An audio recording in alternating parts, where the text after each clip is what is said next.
Radio Vie en Christ, votre fréquence chrétienne. Bienvenue une fois de plus à votre émission Que dit la parole? Que dit la parole? C'est votre émission qui, comme vous l'avez bien entendu dans le générique, répond à vos préoccupations, à vos questions relatives aux Saintes Écritures, à la marche de chrétienne, à la vie de façon générale, à la lumière des Saintes Écritures. Bienvenue une fois de plus à Que dit la parole. Et voilà, que le Seigneur vraiment vous bénisse. Nous prions. Seigneur Jésus, te disons infiniment merci pour ce jour. Te disons infiniment merci pour la grâce que nous avons encore d'avoir ce programme ce soir. Père, nous nous remettons à toi, nous nous remettons à ta sagesse. Nous nous remettons, Seigneur mon Dieu, mon roi, à ton esprit. Oui, Père éternel, c'est ton esprit qui nous communique la vérité, car ta parole est la vérité. Tu nous dis que la révélation de tes paroles nous éclaire et elle donne de l'intelligence aux simples. Seigneur, ce soir, nous prions au nom de Jésus, que par ta parole encore tu nous éclaires, Seigneur mon Dieu, que tu nous révèles encore ta parole afin que nous éclaire et qu'elle nous rende intelligents, Père, au nom de Jésus. Père, je te bénis pour chacun des auditeurs, Seigneur, je te bénis pour ceux qui ne sont pas encore connectés, Seigneur, et qui vont l'être, Seigneur Père. Je prie, ô Père éternel, mon Dieu, mon roi, qu'une personne qui a besoin d'une réponse, qui sera apportée ici aujourd'hui, Père éternel, trouve cette fréquence, Seigneur Père, et qu'elle soit bénie, Père, au nom de Jésus. Je prie, Seigneur mon Dieu, mon roi, que celui qui, Seigneur mon Dieu, mon roi, se trouverait d'une façon ou d'une autre, Père, enchaîné, ô Père éternel, prisonnier, Père, par, Seigneur mon Dieu, mon roi, la méconnaissance, ou alors, Seigneur mon Dieu, une hésitation relativement à ta parole, qu'il soit, Seigneur mon Dieu, mon roi, libéré, Seigneur, ce soir, en écoutant ce programme au nom de Jésus. Père, que quelqu'un soit béni ce soir, Père, que les auditeurs soient bénis, Seigneur, que nous soyons bénis par ta parole, par ton esprit, Seigneur, Père, afin d'avancer encore, Père éternel, en liberté et dans la joie de te servir, Père, au nom précieux de Jésus. Amen. Bien-aimés auditeurs, une fois de plus, comme tous les dimanches, nous sommes en compagnie de notre frère Michel Aimé. Bonsoir mon frère Michel. Bonsoir mon frère Adolphe. Bonsoir à tous ceux qui sont à la radio actuellement, ceux qui travaillent dans l'équipe technique. Bonsoir aux fidèles auditeurs de la radio Vie en Christ. Que le Seigneur Jésus-Christ, notre seul Dieu et Seigneur, nous assiste tout au long de cette réunion. Que sa grâce, sa puissance soit de notre côté pour apporter des réponses, pour apporter des solutions, la vie, la santé dans nos âmes et que son nom soit infiniment béni et glorifié tout au long de cette nuit. Bonsoir. Amen. Bonsoir. Bonsoir bien-aimé Michel. Alors, pour cette semaine, gloire à Jésus-Christ, nous avons reçu beaucoup de questions encore de nos auditeurs.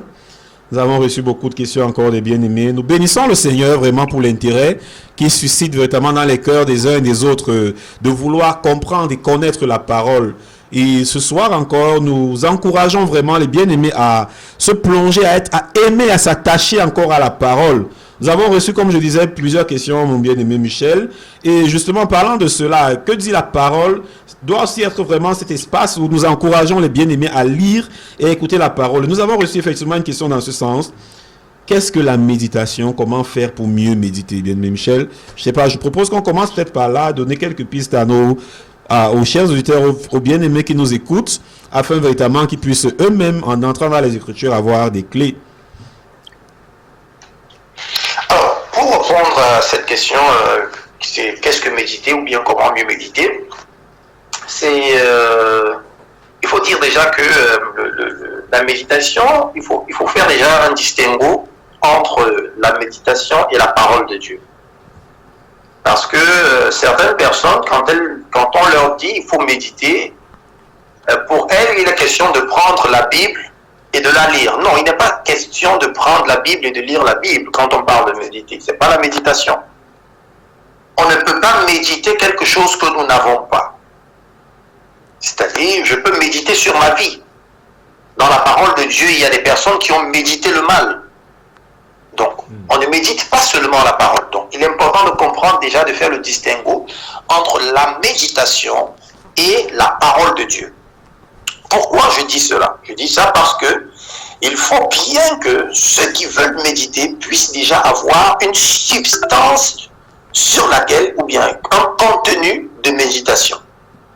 Donc, on ne peut pas donc franchir l'étape de la méditation quand on n'a pas encore franchi l'étape de la lecture de la parole. Alléluia. Donc, Amen. je voudrais donc dire que il est important dans un premier temps, parce que nous sommes dans le cadre de la parole de Dieu et du chrétien, de dire qu'il faut premièrement lire la parole de Dieu continuellement. Il faut que cette parole puisse être dans nos vies. Il faut qu'elle soit dans notre intelligence. Et lorsque nous avons lu la parole de Dieu, nous pouvons donc méditer ce que nous avons eu à lire. Amen. Donc il n'est pas question, parce que c'est une chose de lire. Parce qu'il y a des personnes, voilà, lorsqu'elles sont en train de lire, pour elles, comme elles ont lu la Bible le matin, alors elles ont médité. Donc il ne suffit pas de la lire. Une fois que j'ai lu la parole, je dois la méditer. C'est-à-dire qu'elle doit habiter dans mon cœur. Et elle doit maintenant s'implanter dans les aspects de ma vie.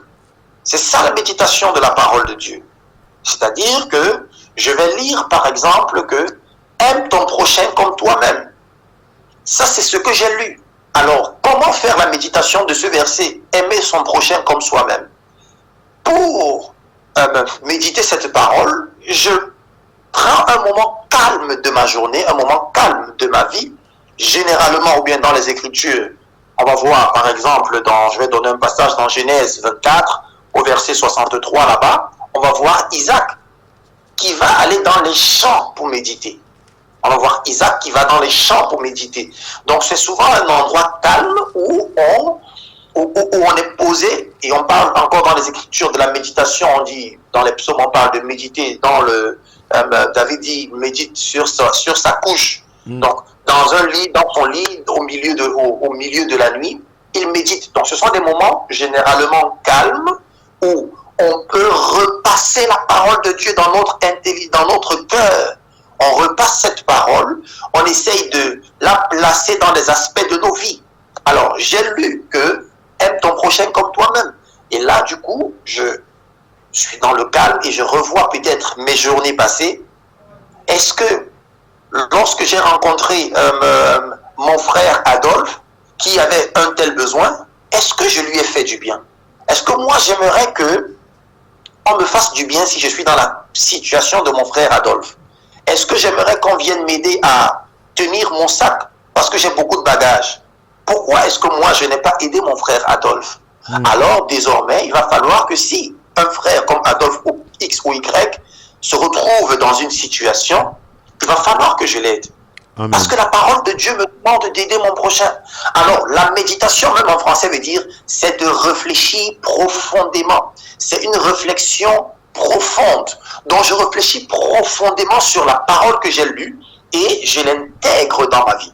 Amen. Puisque nous sommes dans l'émission de la parole, nous allons lire un passage. Nous allons aller dans le livre de Deutéronome, chapitre 6. Parce qu'il est important de donner quelques passages, généralement, pour montrer aux uns aux autres ce que nous sommes en train de dire, pour qu'il y ait un support sur les enseignements que nous donnons, sur les réponses que nous apportons. Donc nous allons prendre Deutéronome chapitre 6 et nous allons lire à partir nous allons lire le verset 6. Je voudrais dire, avant le verset 6, qu'il est question de l'Éternel qui donne des commandements à Israël. Il donne des commandements à son peuple d'Israël. Par Moïse, il va donner des commandements, tu ne feras pas ci, tu ne feras pas ça, voici ce que tu vas faire, tu ne toucheras pas ci, tu ne toucheras pas ça. Ça, c'est Deutéronome chapitre 6 à partir du premier verset. Oui. Et maintenant, tous les commandements, c'est-à-dire une fois que la parole, elle est déjà donnée et que nous l'avons, qu'est-ce que Dieu dit maintenant à partir du verset 6? C'est ce que je voudrais qu'on lise. Deutéronome chapitre 6 à partir du verset 6. Et ces commandements que je te donne aujourd'hui seront dans ton cœur. Tu les... Alléluia. Amen, amen. Elles seront amen. où? Dans ton seront cœur. où? Ils seront dans ton cœur. Amen, Ça veut dire amen. la substance que nous avons, ce que nous avons lu, ce que nous avons entendu, nous devons avoir ça dans le cœur. C'est le siège de la méditation. Ce n'est pas le fait de lire, non. C'est dans le cœur, au fond de nos pensées. Nous devons garder ça continuellement. Nous devons garder ça et maintenant l'appliquer à chaque niveau de nos vies. Et c'est pourquoi par la suite, qu'est-ce qu'il va dire au verset 7? Alors, verset 7. Tu les inculqueras à tes enfants et tu en parleras quand tu seras dans ta maison, quand tu iras en voyage, quand tu te coucheras et quand tu te lèveras. Tu les liras comme un signe sur tes mains et ils seront comme des frontaux entre tes yeux. Tu les écriras sur les poteaux de ta maison et sur tes portes. L'Éternel... Je continue, Oui. frère. Continue. L'Éternel, ton Dieu, te fera entrer dans le pays qu'il a juré à tes pères, à Abraham, à Isaac et à Jacob, de te donner. Tu posséderas de grandes et bonnes villes que tu n'as point bâties, des maisons qui sont pleines. Amen. Alléluia. Amen, amen. Donc, il faut comprendre le procédé. Donc, je réponds à la personne qui a posé la question. Voici le procédé. Dieu donne des commandements. Il donne des instructions. Ces instructions que le Seigneur a données, c'est ce que nous avons pris connaissance de ces instructions. J'ai pris l'exemple, par exemple, j'ai pris l'exemple tout à l'heure de aime ton prochain. Tu aimeras ton prochain comme toi-même. Amen. Ce passage que premièrement, verset 6, qu'est-ce que je fais? Ils doivent être dans mon cœur. C'est-à-dire que c'est le lieu où, c'est-à-dire que je mange d'abord de la nourriture, comme la chèvre. Elle rumine cette nourriture, c'est-à-dire que je la repasse bien avant qu'elle aille maintenant dans tous les compartiments de mon corps, qu'elle aille dans le sang et que ça se répartisse un peu partout dans mon corps. C'est pareil la parole de Dieu. Donc, j'écoute la parole de Dieu. Maintenant, je la médite pour savoir à quel niveau je dois placer cette parole dans ma vie. Et c'est là où le Seigneur va me répondre. Et c'est pourquoi ce passage n'est pas loin de Josué 1:8, où on dit que cette parole de la loi ne s'éloigne pas de quoi? De ta bouche. Médite-la. Donc, une fois je l'ai lu, maintenant je la médite. Alléluia. Une fois je la programme, je la médite. Et on dit, c'est alors que tu auras du succès. Amen. Parce que Amen. la parole de Dieu vient pour me faire du bien. Amen. Elle vient Amen. pour me protéger. Amen. Elle vient pour me guider. Amen. Elle vient pour me donner la direction. Mais si je ne prends pas le temps d'identifier où est-ce que je dois la placer dans ma vie, et de la comprendre profondément, alors elle sera comme dans Jacques chapitre 1 au verset 5, j'ai écouté la parole et après je suis parti, j'ai oublié même déjà ce que j'ai écouté. C'est pourquoi il dit, ne vous bornez pas à écouter seulement la parole. Alléluia. Amen, Donc, amen, une fois que j'ai écouté la parole, je dois pouvoir la méditer, Amen. la faire rentrer dans ma vie et qu'elle soit un entre ma vie et la parole elle-même. Donc voilà ce qu'est la méditation. La méditation, c'est le fait de réfléchir longuement, de penser longuement la parole que nous avons écoutée. Ça, c'est méditer la parole. Oui. Et Alléluia. de l'identifier dans nos vies. Amen. Amen, amen, amen. Gloire à Jésus-Christ.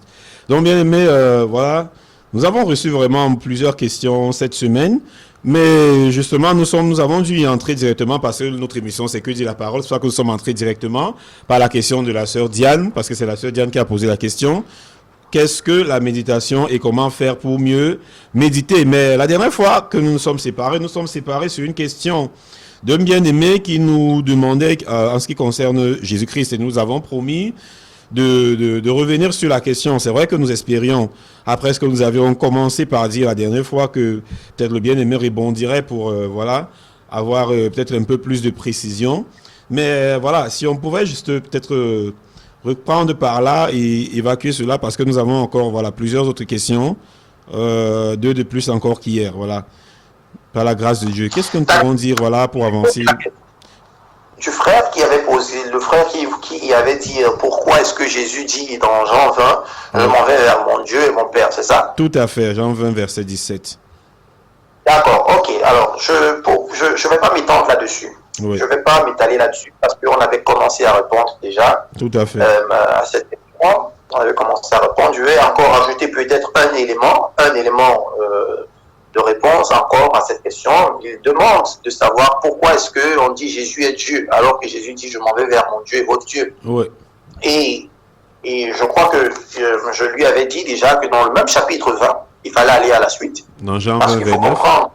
Mais... Dans Jean chapitre 20, à partir du verset 27, oui. il était question de voir là-bas où Thomas, parce que quand il va et il revient, Oui. il a l'opportunité de voir, même Thomas a la possibilité d'envoyer ses doigts dans sa main Oui. et sa main dans sa côte.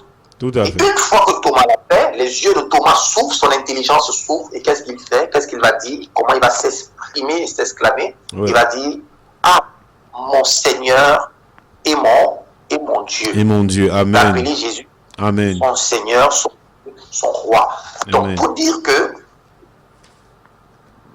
ce même passage, s'il faut bien le comprendre, quand Jésus-Christ est révélé, quand on le comprend dans la révélation, on sait qu'il est le Dieu, le véritable Dieu. Amen. Maintenant, c'est ce qu'on dit la semaine dernière, la dernière fois. Je voudrais qu'on aille, parce que c'est un sujet qu'on a eu à traiter déjà. Je voudrais qu'on prenne un passage encore que nous prenons très souvent ici pour expliquer cela. Ésaïe chapitre 9, verset 5.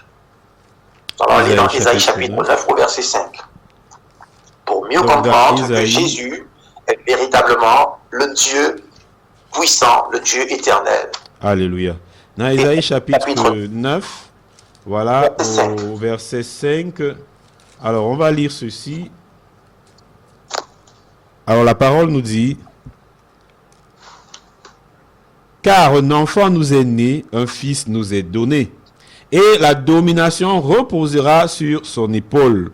On l'appellera admirable, conseiller, Dieu puissant, Père éternel, Prince de la paix. Alléluia. Amen. Amen. Amen. La parole d'Ésaïe, Ésaïe est un prophète de l'Éternel.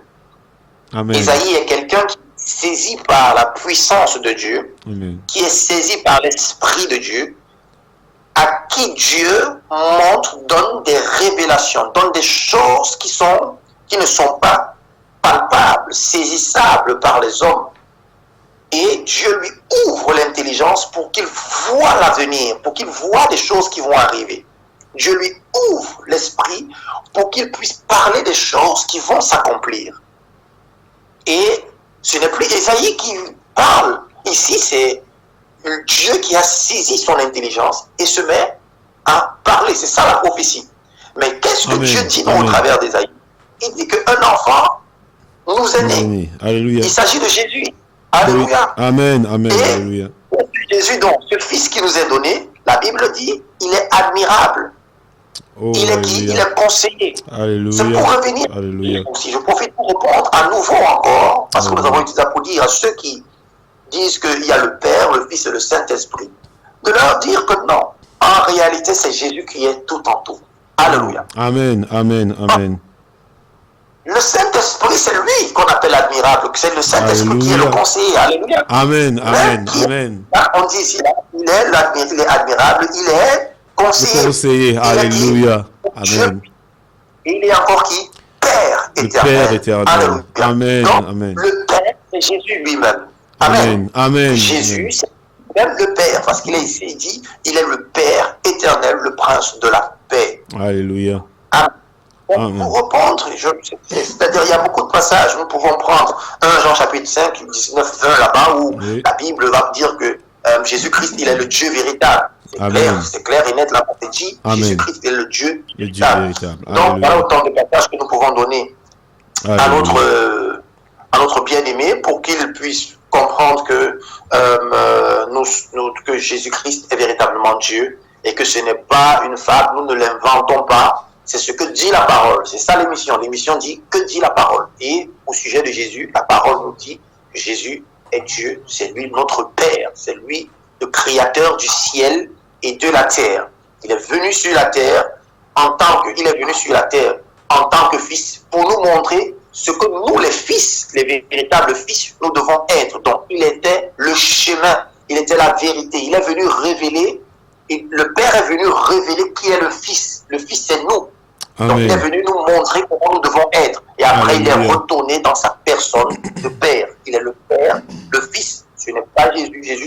Jésus est venu nous montrer. Il a pris la position d'un Fils pour nous montrer qui nous sommes en réalité. Amen. Nous qui sommes nés de Dieu. Nous sommes ses fils. Et il nous a montré que, en tant que fils de Dieu, nous pouvons même commander à la mère de rentrer dans son lit. Elle le fait. Nous pouvons parler aux arbres, les arbres sèches, nous pouvons parler à un malade guéri, nous pouvons changer des situations, nous pouvons vivre dans la sainteté, nous pouvons marcher dans ce monde, loin des attraits de ce monde. Nous pouvons vivre la divinité sur cette terre, nous pouvons marcher sans la convoitise, nous pouvons marcher sans l'impudicité, parce que lui-même, il l'a fait. Il nous a montré comment le Fils est, et nous savons aujourd'hui comment est le Fils. Et le Fils, c'est qui? C'est toi qui es né de Dieu, c'est moi qui suis né de Dieu. Amen. Alléluia. Amen, alléluia. Nous revenons juste après cette petite respiration, chers auditeurs.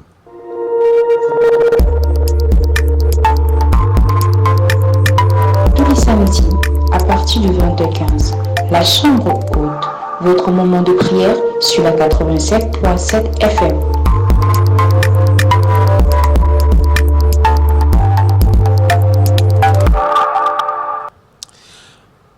Bon retour à l'antenne, chers auditeurs. Voilà, nous bénissons le Seigneur. Ah, l'émission de Dieu me plaît. Nous allons aller vraiment assez vite dans la parole. Il y a vraiment de la matière à nous réjouir vraiment dans le Seigneur de ce que les bien-aimés vraiment aiment et s'intéressent véritablement à qu'est-ce que le Seigneur attend, quelle est la parole qu'il nous a laissée pour nous servir. La parole, je nous dis que la parole est une lampe à nos pieds et elle est une lumière sur notre sentier. Alléluia. Alors, bien aimé Michel, nous avons encore la sœur Diane qui évoquait aujourd'hui la question de la méditation et qui, voilà, je voudrais savoir, elle dit, pourquoi dit-on que Jésus a changé la Pâque juive en la Pâque chrétienne et quel est le message de la Pâque et de la croix? Donc, voilà. J'ai d'abord lu sa question telle qu'elle a été posée. Donc, elle demande pourquoi, dit-on que Jésus a changé la Pâque juive en la Pâque chrétienne et quel est le message de la Pâque et de la croix. Je crois que la deuxième partie ne manque pas d'intérêt, mon bien-aimé. Voilà. Oui, comment répondre à cette question? En fait, c'est bien dit parce qu'elle dit pourquoi dit-on? Oui. Parce qu'en fait, elle ne dit pas pourquoi la parole dit. Elle dit Amen. pourquoi dit-on? Parce que c'est elle qui le dit, ce n'est pas la parole qui le dit. Oh, Maintenant, je ne sais pas qui est placé pour ce on, je ne sais pas qui est cette personne qui dit cela, mais c'est vrai, dans des assemblées dites chrétiennes, ouais, qui ne le sont pas véritablement, il y a toujours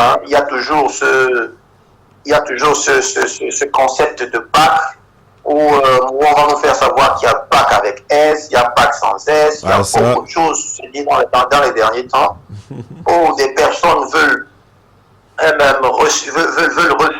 ramener les gens dans des traditions juives, veulent ramener des gens dans des fêtes juives de l'époque, veulent ramener les uns et les autres dans beaucoup de choses qui ne sont plus d'actualité, s'il faut le dire.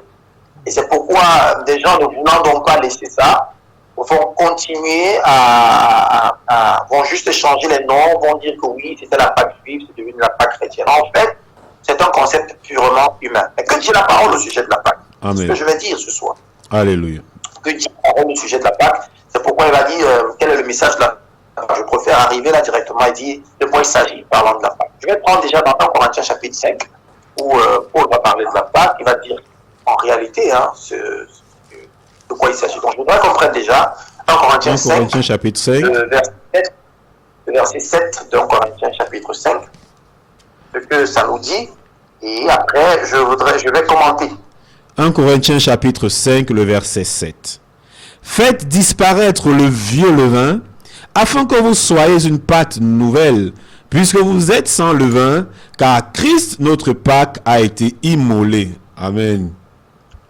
Amen. La Bible dit que Christ, notre Pâque, a été immolé. Amen, amen, amen. Oh, alléluia. Notre Pâque c'est a été merveilleux. immolé. Amen. Donc nous allons voir Oui, d'Exode. Je vais expliquer maintenant. Et si notre sœur elle est à l'écoute, elle comprendra. En Exode chapitre 12, oui, Jésus, avant Exode chapitre 12, j'explique de quoi il s'agit parce qu'il faut comprendre le message de la Pâque. Hein. Amen, amen. Alors, qu'est-ce qui se passe? Parce que le peuple d'Israël, nous avons eu à voir lors d'une question d'une personne ici qui disait pourquoi est-ce que le peuple d'Israël a fait 400 ans, est-ce que c'est Dieu qui a voulu qu'il passe 400 ans et tout?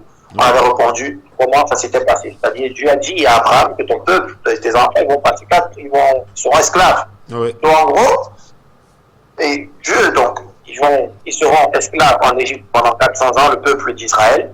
Ouais. Et au bout de cela, ce qui va se passer, c'est que Dieu va envoyer un libérateur qui est Moïse. Et Moïse va aller et il va délivrer le peuple d'Israël. En délivrant le peuple d'Israël, il n'a pas délivré le peuple d'Israël, c'était pas facile. Il a fallu 10 plaies pour que le peuple d'Israël puisse sortir définitivement de l'esclavage. Alléluia. Ce qui se passe, c'est qu'il y a d'abord 9 plaies. Et les 9 plaies, C'était ce que nous avons vécu sous la loi. Les 9 plaies représentent ici quoi? La loi. Il est important de comprendre comment ça se passe. Les 9 plaies représentent la loi. Je vais m'expliquer. Les 9 plaies, c'est là où Moïse est allé. Il a changé son bâton serpent. Ouais. Et les magiciens ont aussi changé le bâton en serpent. Tout à fait. Et les 9 plaies, c'est là où Moïse il est parti. Il a même envoyé une plaie où les sauterelles sont venues, sont rentrées dans la ville, ont tout détruit. Les 9 plaies, c'est là où il y a eu un froid compliqué. Les 9 plaies, c'est là où il y a eu des ténèbres, des épaisses ténèbres. Ouais. Les 9 plaies, il y a eu beaucoup de choses. L'eau a été changée en sang. C'est ça, toute l'eau en Égypte a été changée en sang. Et qu'est-ce qu'on observe? Pourquoi c'est la loi? C'est la loi parce que dans ces 9 plaies, généralement, ce qui s'est passé, c'est que chaque fois que Moïse faisait un miracle, faisait quelque chose, Pharaon cédait, il disait, ah oui, non, là, je laisse tomber, je capitule, laisse partir, va aller, je libère le peuple, je délivre le peuple.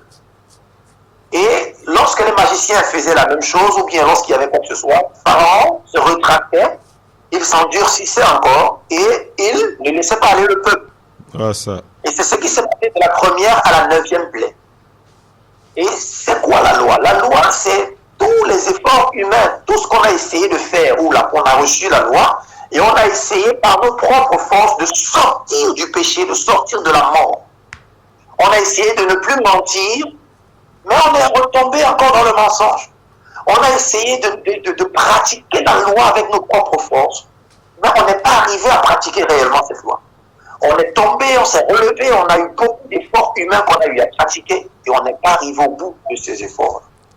On n'a pas eu à satisfaire la parole de Dieu par ces efforts. Alors, qu'est-ce que Dieu fait? Dieu, pour pouvoir délivrer totalement son peuple, désormais, qu'est-ce qu'il va faire?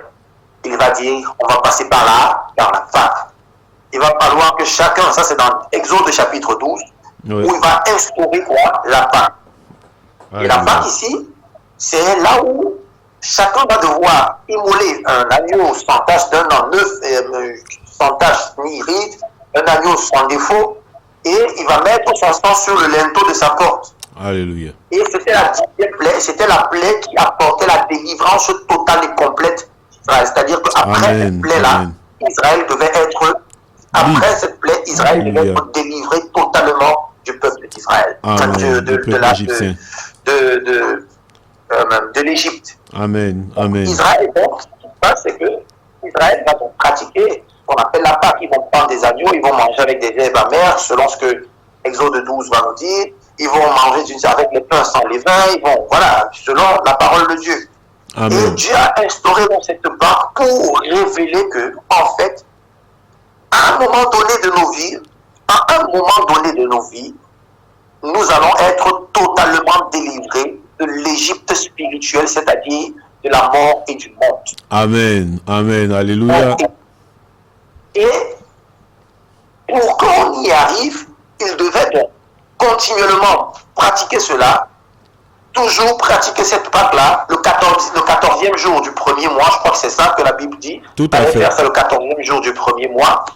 Et ils ont fait ça, je crois qu'il y a le mois de Nissan, ils vont faire ça chaque mois, chaque fois, le premier mois, ils vont faire cela pour rappeler que un sauveur viendra et sera immolé et nous serons entièrement libres.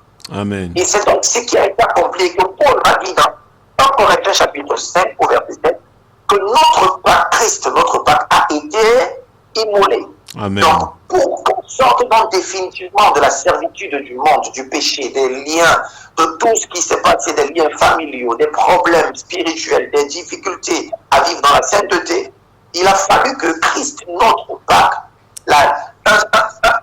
il a fallu que un homme sans tache, parce qu'il n'y avait pas d'homme sans tache, un homme sans tache ni ride, un agneau parfait, quelqu'un de la perfection, la divinité entière était en lui.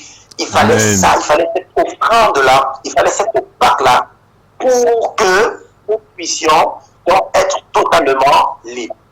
Alors, c'est ce qui s'est donc accompli à la croix du Calvaire, où Jésus-Christ a été immolé, il est mort sur la croix, et son sang a coulé, le sang qui était sur les linteaux, son sang a coulé et est aujourd'hui devant le trône de Dieu. Définitivement devant le trône de Dieu pour dire miséricorde. Donc, chaque fois que nous appelons à Dieu, Père, rappelle-toi que Christ est mort pour nous et que son sang a coulé, ça veut dire miséricorde devant Dieu. Amen.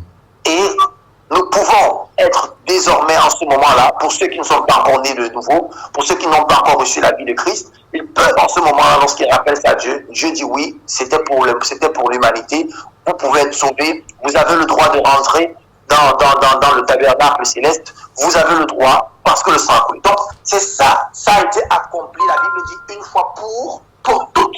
Alléluia. Une fois pour toutes. Dans toutes. Hébreux chapitre 9, laissez-moi dire dans Hébreux chapitre 9 que la Bible dit que le sang des boucs des taureaux n'a pas pu nous procurer une délivrance, une sainteté totale. Alléluia. Mais le sang de Christ parfait a été donné pour cela. Donc, une fois que Jésus est mort à la croix pour nous, la part a été accomplie. Amen. Donc, ce qui se fait dans l'ancienne alliance, ça préfigurait la mort de Christ. Ça disait, le message de l'ancienne alliance disait que un jour quelqu'un viendra et accomplira ceci définitivement pour nous. Une fois que ça a été accompli définitivement, où est donc encore le lieu de vivre des Pâques? Parce que vivre la Pâque, c'est quoi? Vivre la Pâque, c'est d'immoler un agneau. On ne peut plus immoler, Christ est déjà immolé. Amen, amen, amen. Alléluia. Amen. Donc, ce qu'il faut faire aujourd'hui, on peut se rappeler de cela. Une fois que ça a été accompli, on se rappelle de ce qui est accompli maintenant. Et c'est pourquoi Jésus-Christ, lors de la scène, a fait la fraction du pain. Amen, amen. Il a fait la fraction du pain. Et là, ce n'est plus le premier, ce n'est plus le 14e jour du premier mois. C'est maintenant chaque fois que nous avons l'occasion. Parce que aujourd'hui, puisqu'on parlait de méditation tout à l'heure, nous gardons ça dans notre cœur. Dans notre cœur, nous nous rappelons tous les jours que Christ est mort pour nos péchés. Aujourd'hui, nous ne pouvons plus vivre dans l'impudicité, le mensonge, le vol, dans le favoritisme, dans la cupidité, dans l'idolâtrie, dans des sectes, dans tout ce qui peut détruire la vie d'un homme, dans tout ce qui peut éloigner l'homme de Dieu. Nous ne pouvons plus vivre la Pâque. Nous nous rappelons tous les jours que Christ a été immolé pour nos vies. Et c'est ça la Pâque. La Pâque a été accomplie. Aujourd'hui, Jésus-Christ nous a laissé quoi? La fraction du pain. Et nous pouvons donc nous rappeler chaque fois que nous faisons la fraction et que nous prenons le fruit de la vie, nous nous rappelons que ça a été accompli à la croix pour nous et nous marchons en nouveauté de vie. Donc voilà ce que nous pouvons faire, voilà ce que nous disons. Et la croix, parce qu'elle pose la question aussi, je pense, elle a dit, c'est quoi la croix? Et la croix maintenant, c'est tout ce que nous allons vivre pour, tout ce que nous allons vivre en tant que chrétiens, parce que le message de la croix, c'est les épreuves que nous allons vivre pour que la gloire de Dieu paraisse au travers de nous. Il faut bien que nous passions par la croix, il faut bien que nous puissions vivre la croix, nous puissions vivre des épreuves, des difficultés comme Jésus à la croix. Il y a eu des clous dans les mains, sur les pieds, il y a eu l'épine, la couronne d'épine, la côte percée, le sang qui a coulé, il y a eu beaucoup de choses, des difficultés, la souffrance, le rejet, on lui a craché dessus, l'humiliation, il a vécu toutes ces choses-là, mais c'était pourquoi? C'était pour que lorsqu'il revient de cette croix, lorsqu'il va descendre de cette croix et revenir, il va revêtir quoi? L'incorruptibilité. Il va revêtir le corps de gloire. Et c'est pourquoi Dieu nous fait passer par la croix pour que la gloire puisse paraître. Donc la croix, c'est le pont, c'est le passage du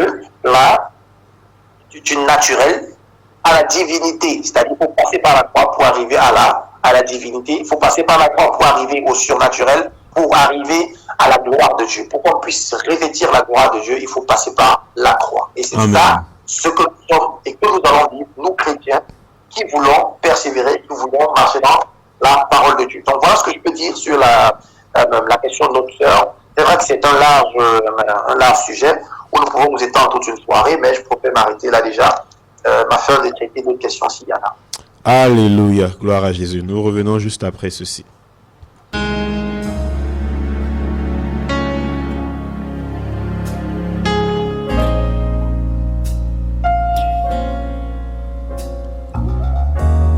votre émission, la restauration des fondements.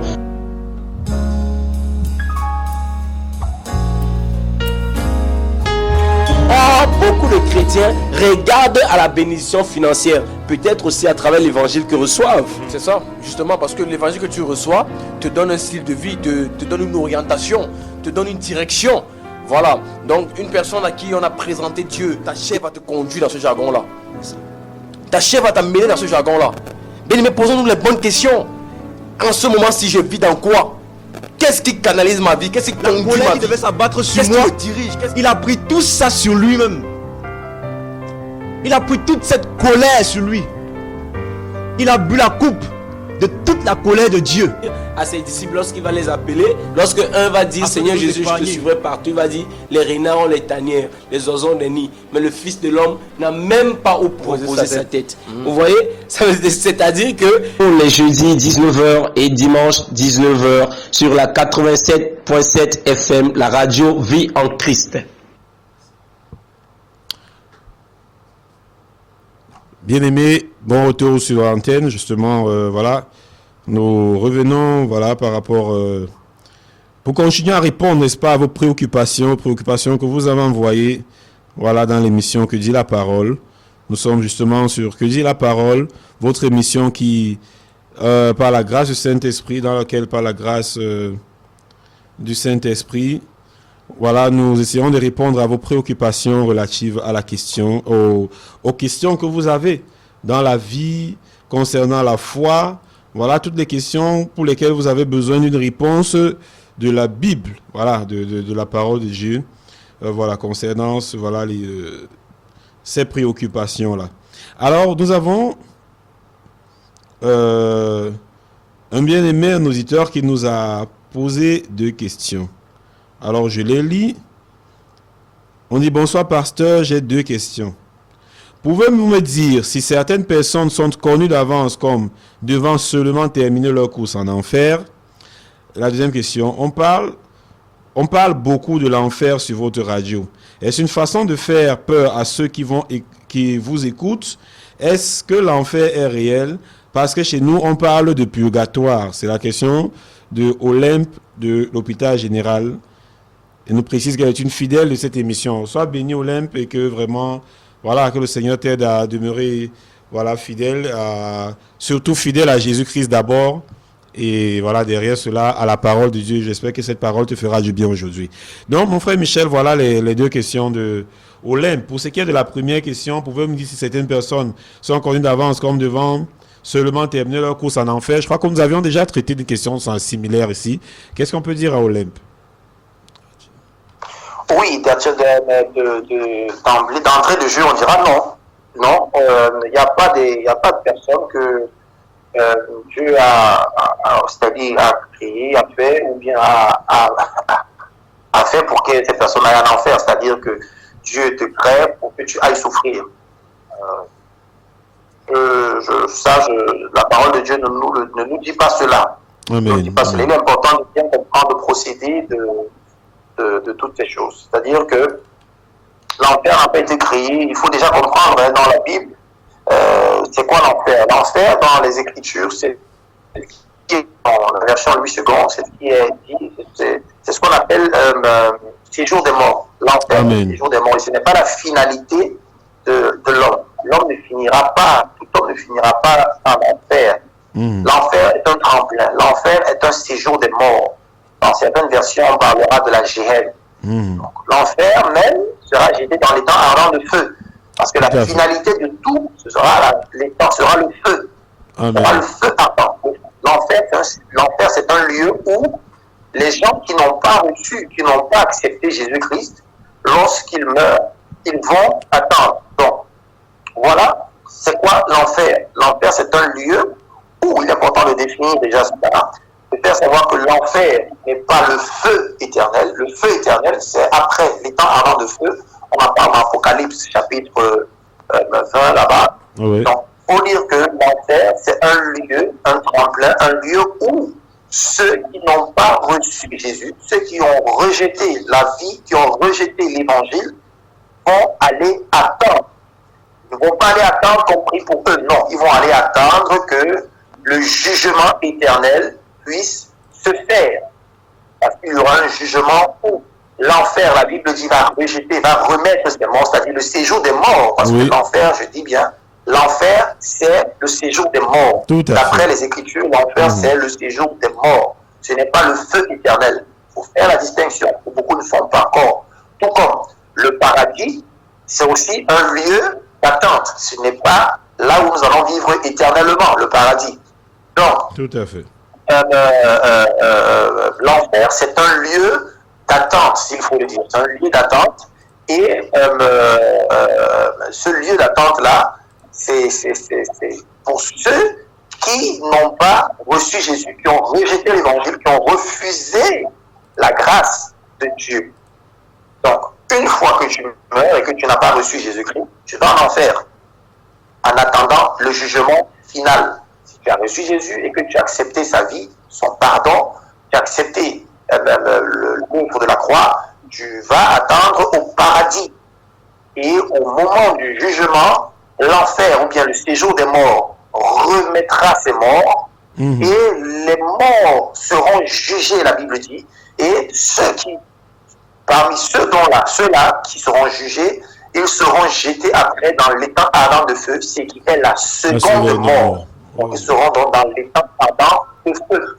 Et c'est ça que dit Apocalypse chapitre 20. Maintenant, est-ce que Dieu a défini dans les gens qui iront en enfer? Non, puisque c'est le lieu, l'enfer, c'est le séjour des morts. Avant la venue de Jésus, il faut dire que tous ceux qui mouraient avant la venue de Jésus, ils allaient tous où? En enfer. Ils allaient tous où? Dans le séjour des morts.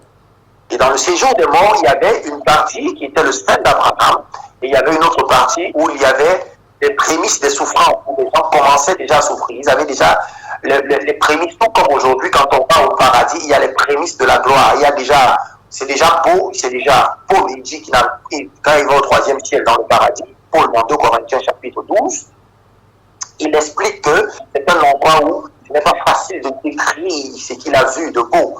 Nous avons entendu certaines personnes qui ont eu cette expérience, cette grâce de Dieu, de visiter le paradis. Ces personnes-là retournent toujours avec une nouvelle eau. C'est un lieu de paix ineffable, de joie ineffable, indescriptible.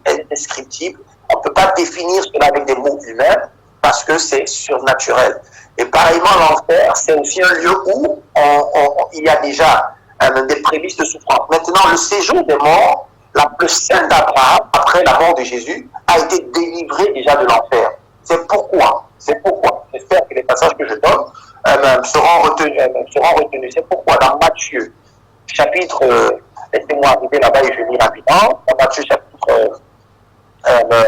chapitre 16 et 18, autant pour moi, dans Matthieu chapitre 18, oui. Oui, dans Matthieu chapitre 18, oui. Il est On va dit vers le verset 9, peut-être. Pardon? On va vers le verset 9, c'est ce que tu cherches, je sais pas.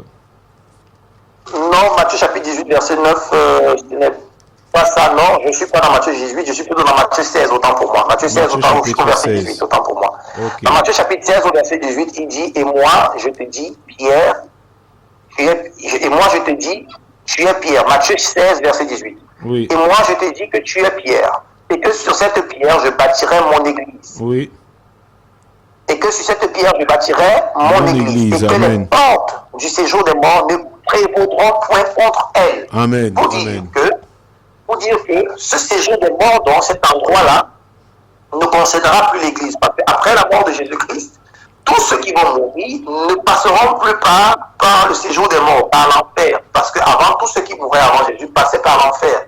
Donc l'enfer a été, le sein d'Abraham a été délivré et a été amené dans la gloire. Amen. Donc, pourquoi nous, chrétiens, si nous mourons, nous partons directement dans la gloire, nous partons directement au paradis. C'est pourquoi il va dire à l'homme au brigand qui est à la croix, à gauche, à la croix avec lui, il va lui dire que ce jour, même aujourd'hui, même tu seras au paradis avec moi. Amen. Amen. Donc, le paradis pour ceux qui sont venus après la mort de Jésus-Christ, ils vont au paradis. Amen. Maintenant, l'enfer, ceux qui vont en enfer, c'est ceux qui ont décidé d'y aller. Ce sont ceux-là qui ont décidé d'y aller, ou du moins qui ont refusé la grâce de Dieu. Donc ce n'est pas ça. Maintenant, on va lire 1 Timothée, je vais vous laisser lire 1 Timothée chapitre 2, le verset 3 et le verset 4. 1 Timothée au chapitre 2, le verset 3 et le verset 4. Donc, je retrouve ça rapidement. Nous sommes dans...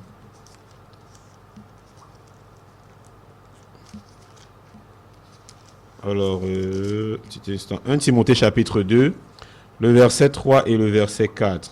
Alors là-bas, la parole nous dit: « Cela est bon et agréable devant Dieu notre Sauveur, qui veut que tous les hommes soient sauvés et parviennent à la connaissance de la vérité. » Amen.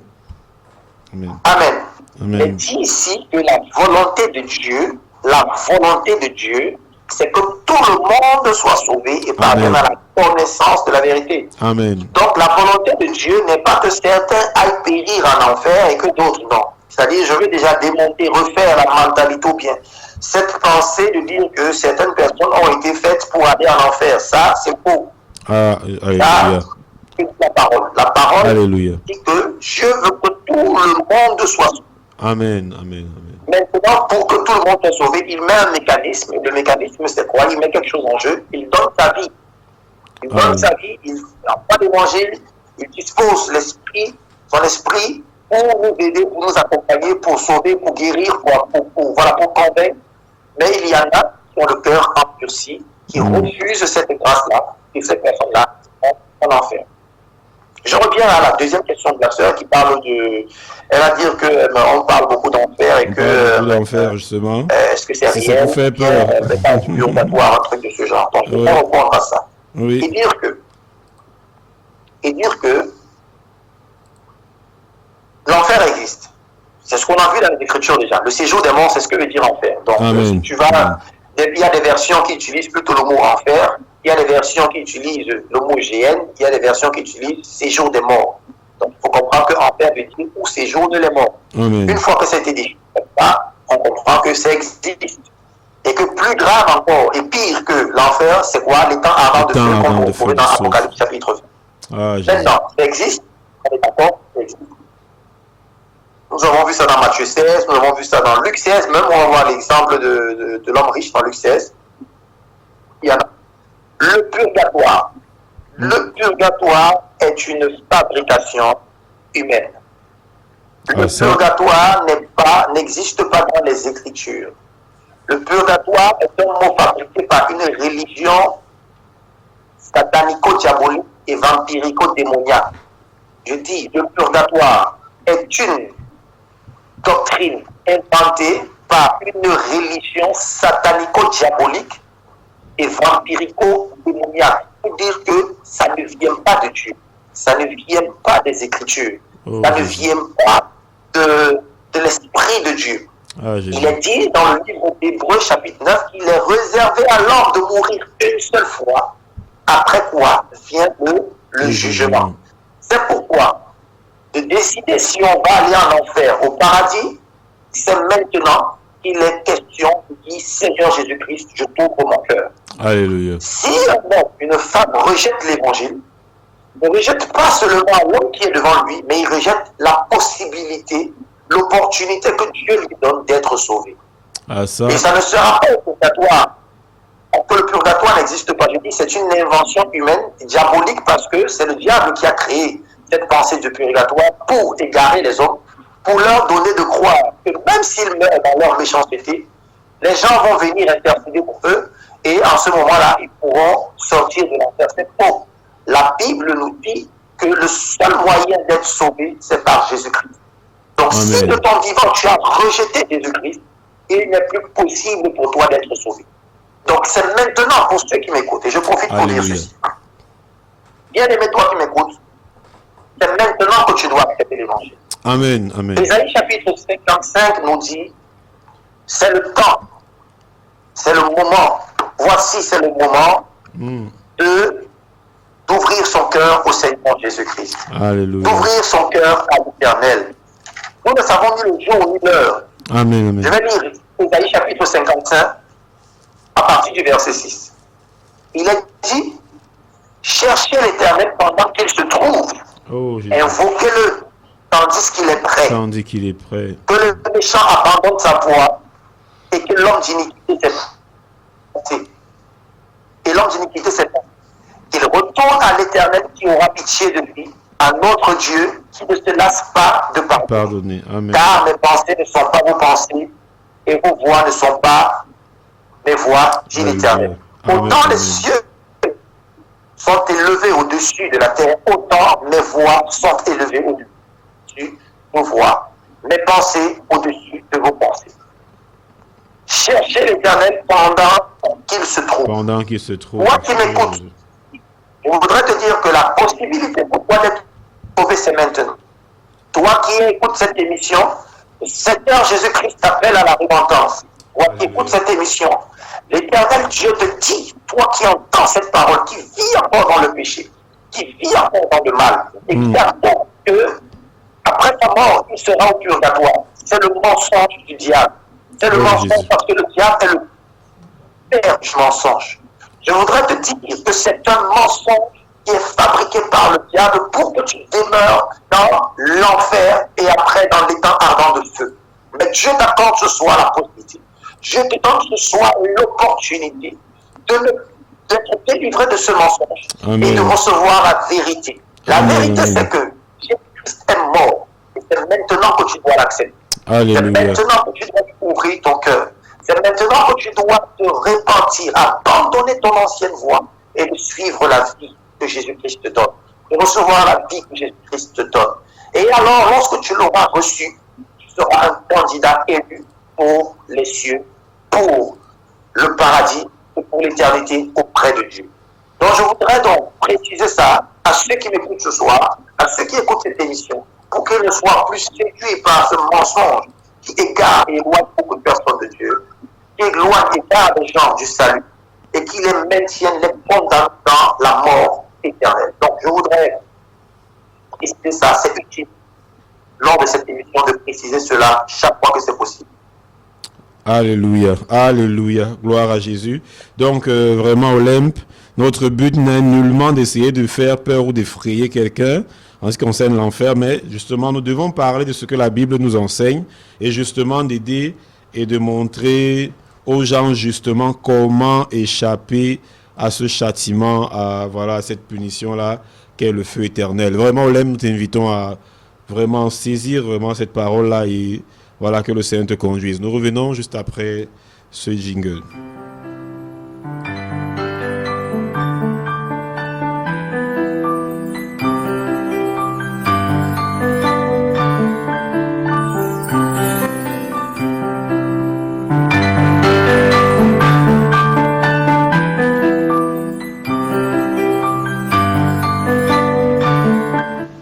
Que dit la parole?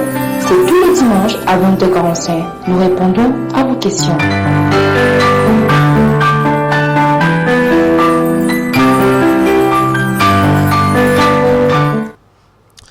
Mon retour vraiment ici là sur ce plateau.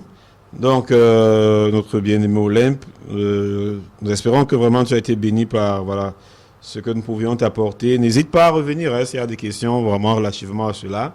Et ainsi que pour tous les autres, pour Diane et voilà, pour tous ceux qui nous écrivent et qui nous écoutent. Vous aussi qui à la maison, nous écoutez depuis et qui n'avez jamais écrit, sentez-vous libre, cette émission est la vôtre.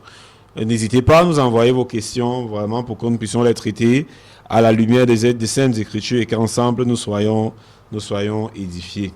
Alors nous avons, frère Michel, une autre question de bien-aimé qui nous dit qu'elle a une question et cela concerne les dons spirituels. Qu'elle a une question et cela concerne effectivement les dons spirituels. Alors, comment fonctionne-t-il? C'est la question. Est-ce par notre propre volonté ou celle de Dieu? La question subsidiaire derrière cela, exemple, on voit souvent dans certains programmes religieux, la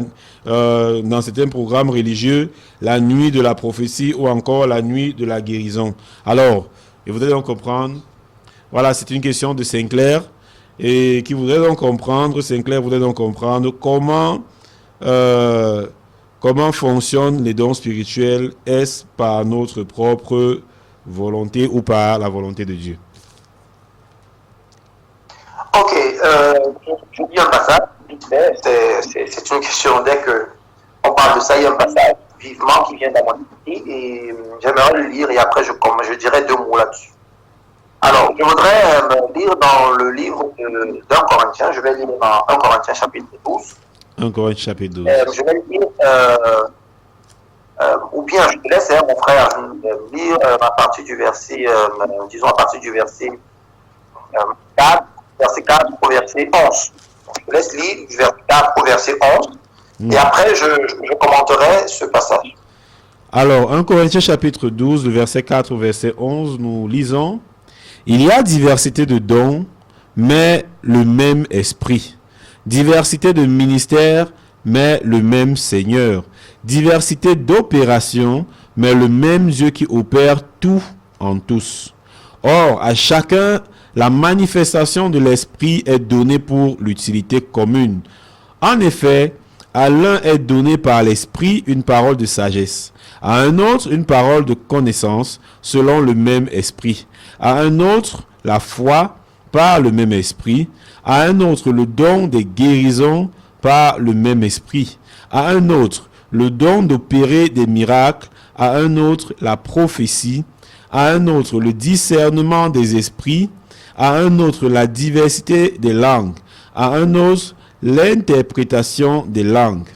Un seul et même esprit opère toutes ces choses, les distribuant à chacun en particulier. Car comme le corps est un et a plusieurs membres, et comme tous les membres du corps, malgré leur nombre, ne forment qu'un seul corps, ainsi en est-il de Christ. Alléluia. Amen, amen, amen. Donc, nous voyons ici, sur le verset 11, qui est intéressant. On dit un seul et même esprit opère toutes ces choses, les distribuant à chacun en particulier, comme il veut. Amen, amen. Comme il veut. Comme il veut, Ça, amen. Autre chose qu'il faut noter, c'est le verset 7. Or, à chacun, la manifestation de l'esprit est donnée pour l'utilité commune. Amen. Un autre verset qui m'intéresse. Il y a diversité de dons, mais le même esprit. Diversité de ministères, mais le même Seigneur. Un même Seigneur. Diversité d'opérations, mais le même Dieu qui opère tout en tous. Amen. Alléluia. Et après, il donne comme il veut. Une fois qu'on a vu ça, vous comprenez que la manifestation de l'esprit, la manifestation du don dépend uniquement et essentiellement de Dieu. Il n'est pas donné à un homme de décider de guérir les uns ou les autres. Ça ne vient pas de nos propos. C'est poussé par l'esprit que les prophètes ont prophétisé. C'est conduit par l'esprit que les uns et les autres ont accompli des miracles. Pourquoi? Parce que la Bible ne dit pas. La parole de Dieu dans Marc nous dit ceci. Les pauvres, les mains sur les malades et les malades seront guéris. Amen. La parole n'a pas dit que vous allez forcément guérir les malades. Oh Jésus. On va dire. Je donne tous ces passages rapidement. Oui. On est sur la fin. Je pense que peut-être on va terminer cette session vu que nous arrivons à la fin des minutes. Le temps commence à arriver à la fin. Ah, tout à fait. On va voir qu'il va dire dans le livre de Philippiens que il avait auprès de lui un frère, Épaphras, qui était comment? Malade. Oh oui. Il était malade, il était tout près de la mort. Oui. Il a prié. Son frère, qu'il aime bien, il était à côté de lui, tout près de la mort, malade. Tout à fait. À côté de lui. Tout à fait. Mais c'était difficile. Mais Dieu a eu pitié de lui Ah, ça. Et Dieu ne l'a pas laissé, ne l'a pas laissé périr. Amen. Amen, amen, amen. Dieu ne l'a pas laissé périr. Dieu a pitié de lui et Dieu ne l'a pas laissé périr. Donc, nous notons que si c'était de la volonté de l'homme de guérir, si c'était l'homme qui décidait de guérir, si c'était l'homme qui décidait, je vais prophétiser, je vais faire ceci, je vais aller là-bas, je vais accomplir ça, je vais faire comme ça, je vais faire ceci, c'est moi qui décide, alors là, on ne parlerait plus de la parole de Dieu. On parlerait là des hommes qui ont décidé de faire ce qu'ils veulent et voilà, ce sont eux qui font les miracles, ce sont eux qui accomplissent. Et ce n'est pas ce que la parole de Dieu nous dit. C'est faux et c'est archi faux. Je ne sais pas si Pierre Garde de la Congolais parle pas pour moi. C'est le passage dont je parlais, des papas qui est malade. Je vais lire mon frère un autre passage qui me vient dans l'esprit, c'est dans le livre de Deutéronome chapitre 18. Je vais là-bas rapidement et je vais lire. Oui. Je vais commenter parce que c'est grave, c'est une bonne question, ça me permet de dire un, deux mots. Oui. Alors, je suis dans... Il reste 5 minutes, bien aimé. Voilà. Deutéronome chapitre 18. Je vais lire à partir du verset 18. Il dit, je leur susciterai du milieu de leurs frères un prophète comme toi. Oui. Je mettrai mes paroles dans sa bouche. Oui. Je mettrai mes paroles dans sa bouche. Il leur dira tout ce que je lui commanderai. Amen. Il leur dira tout ce que je lui commanderai. Amen. Amen. Et si quelqu'un n'écoute pas mes paroles, qu'il dira à mon corps. C'est moi qui lui en demanderai compte. Amen. Mais le prophète qui aura l'audace de dire à mon nom une parole que je ne lui aurai point commandé de dire, oh Jésus, ou qui parlera au nom d'autres dieux, ce prophète-là sera puni de mort. Ah Jésus. Alléluia. Amen. Amen. Il sera puni de mort. Peut-être diras-tu dans ton cœur, comment connaîtrons-nous la parole de l'Éternel, que la parole de l'Éternel n'aura, la parole que l'Éternel n'aura point dit.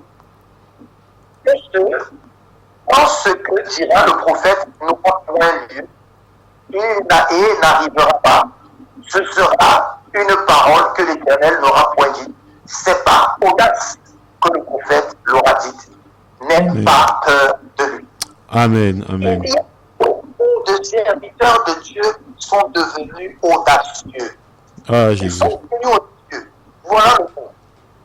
Pourquoi? Parce qu'ils prennent des initiatives personnelles et s'en vont dire des choses que Dieu ne leur a pas demandé. Nous pouvons faire des réunions. Et nous savons que lors des réunions, il y a beaucoup de choses qui peuvent se passer. Mais qui sont-nous en fait pour définir que chaque vendredi sera vendredi de guérison, chaque mercredi sera le mercredi de prophétie. Dieu vous a dit, il va dire quelque chose ce jour-là. Nous marchons, nous, par l'esprit de Dieu, ou bien nous avons décidé, c'est nous qui portons maintenant l'esprit, c'est nous qui faisons sur le plan. Bien aimé, Michel, nous avons quelques petits soucis techniques. On t'entendait un peu mal depuis un certain temps. Voilà, chers auditeurs, nous prions de nous excuser, de nous excuser un peu pour la qualité du son. Nous essayons de corriger cela. Nous essayons de corriger cela, voilà, et nous vous revenons, voilà, dans quelques petits instants, le temps pour nous de reprendre notre frère Michel en ligne, voilà.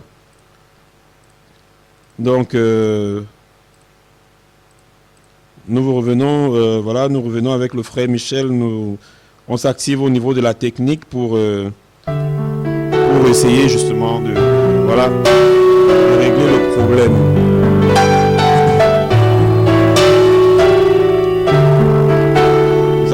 Bienvenue à notre émission Œuvre du jour sur la 87.7 FM. Retrouvez-nous chaque samedi à partir de 18h et dimanche à partir de 15h. Soyez bénis au nom de Jésus-Christ.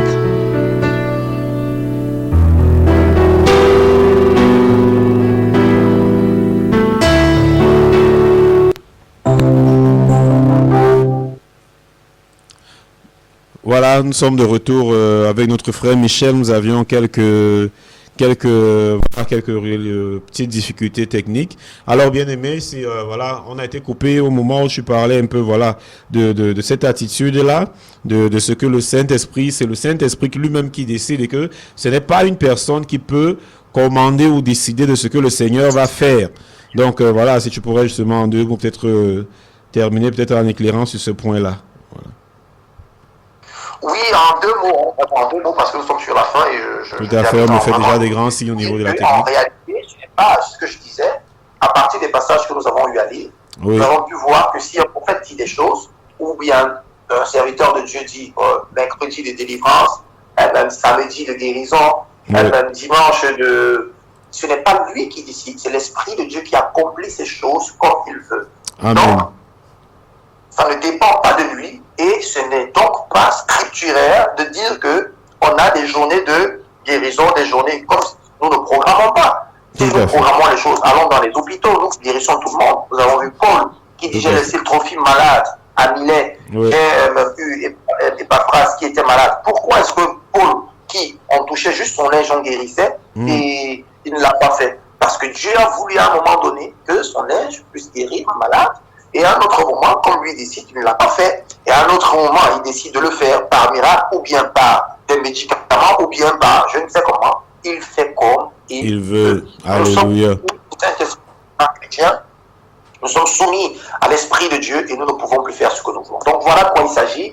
Et je voudrais répondre en un mot et dire à ma sœur que est-ce que par notre propre volonté on peut le faire? C'est faux, on ne peut pas le faire. C'est par la volonté de Dieu. Voilà, les dons spirituels fonctionnent par l'Esprit de Dieu. C'est lui qui décide, qui organise et qui les accomplit. Amen. Amen, amen. Gloire à Jésus-Christ. Alors, merci vraiment. Nous allons bénir le Seigneur, frère Michel. Voilà, je ne sais pas si tu avais une parole d'encouragement et de bénédiction pour nos auditeurs ce soir relativement à tout ce qui a été dit. Et nous sortons. En plus, une minute. J'ai dit tout à l'heure. Non, juste en une minute peut-être pour bénir les bien-aimés. Voilà. Oui, je disais, en plus de ce que j'ai eu à dire à ceux qui nous écoutaient et qui n'avaient pas encore pris la décision de recevoir Jésus-Christ, je voudrais m'adresser à ceux-là qui ont déjà pris cette décision et qui aujourd'hui marchent, qui sont dans cette course. Je voudrais leur dire, bien-aimés, soyez fortifiés. Amen. Soyez fortifiés comme dans les derniers jours. Amen. Soyez fortifiés parce que lorsque nous faisons une lecture humaine et naturelle de ce que nous voyons aujourd'hui et que nous essayons d'avoir un regard à partir des Écritures, nous voyons que nous sommes vraiment à la fin. Les catastrophes, le mal appelé bien aujourd'hui, les catastrophes qui se multiplient, nous pouvons dire que nous sommes à la fin de toutes choses. Et si nous voyons ces signes, c'est encore le moment de nous sanctifier, de nous mettre à part. Très bientôt, notre délivrance viendra. Le Seigneur Jésus-Christ viendra nous délivrer de ce monde totalement, très bientôt. Soyons forts, persévérants. Pour toi, mon frère, qui est dans des difficultés, prie. Ne te relâche pas dans la prière. C'est difficile, peut-être tu pries, tu ne vois pas encore. Ma prière ce soir, c'est que Dieu ait un regard favorable sur toi. Ma prière, c'est que tous ceux qui écoutent cette émission et qui ont dans leur cœur une prière profonde et s'attendent à Dieu, ma prière au nom de Jésus, c'est que Dieu visite ces personnes-là et leur apporte des réponses. Que Dieu apporte la consolation où il n'y en avait pas, la guérison où il faut. Ma prière, c'est que Dieu apporte la force qui fortifie ceux qui sont faibles. Il encourage ceux qui sont tombés dans le découragement. Et que sa grâce demeure avec nous. Shalom à vous qui nous écoutez ce soir. Que la paix de Dieu soit avec vous. Amen. Amen. Shalom, shalom, bien-aimés. Nous nous retrouvons dimanche prochain, si le Seigneur le veut bien.